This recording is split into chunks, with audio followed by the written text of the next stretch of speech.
Praise the lord. మన ప్రభువును మన రక్షకుడును అయిన యేసుక్రీస్తు అతి పరిశుద్ధ నామమునకు వేలాది వందనాలు, స్తుతులు, స్తోత్రాలు.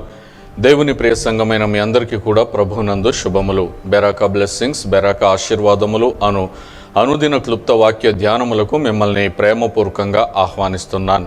ఈరోజు లేఖన భాగము 35వ కీర్తన 27వ వచనం.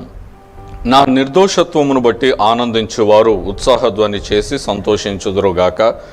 తన సేవకుని క్షేమమును చూచి ఆనందించు యెహోవా గణపరచబడునుగాక అని వారు నిత్యము పలుకుదురు.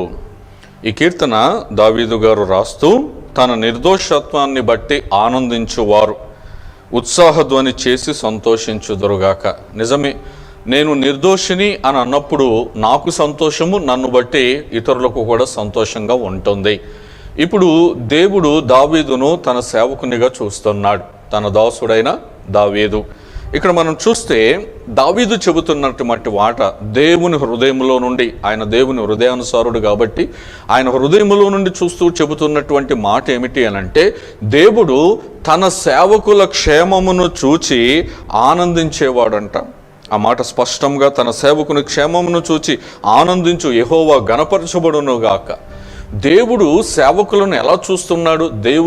దేవుని సేవకునికి కష్టం వస్తే దేవుడు సహించలేడు. కొన్నిసార్లు కష్టాలనికి అనుమతిస్తాడు, దాని ద్వారా తన చిత్తాన్ని నెరవేర్చుకుంటాడు. కానీ ఎల్లప్పుడూ కూడా దాసులకి క్షేమాన్ని అనుగ్రహిస్తాడు.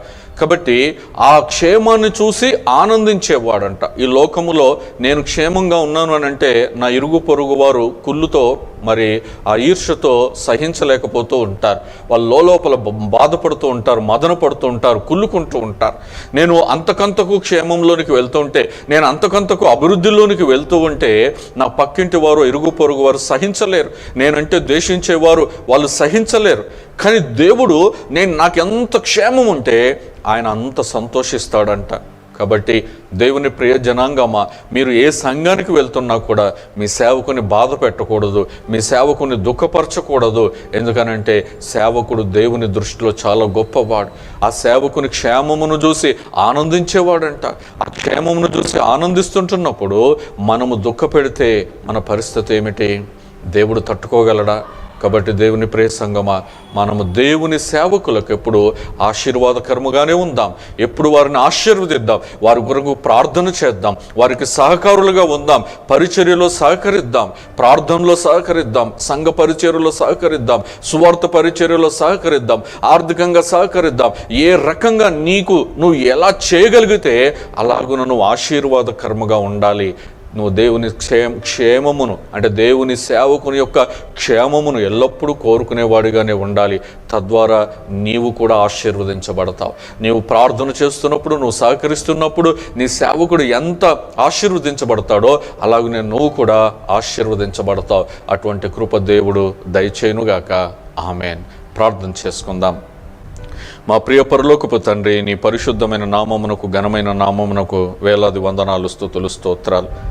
తండ్రి, నిజమే, ఈ లోకంలో నేను అభివృద్ధి చెందుకుంటూ ఉంటే, నేను ఈ లోకంలో ఆశీర్వదించబడుతూ ఉంటే, నేను అంతకంతకు నాకు క్షేమం కలుగుతూ ఉంటే, నేనంటే ఇష్టపడని వారు ఈ లోకంలో వాళ్ళకి ఎంతో కుళ్ళుగా ఉంటుంది, ఈర్ష్యగా ఉంటుంది. కానీ నీతిమంతుడు అయిన దేవుడు నీవు నీ సేవకుల క్షేమమును చూసి ఆనందించే దేవుడు.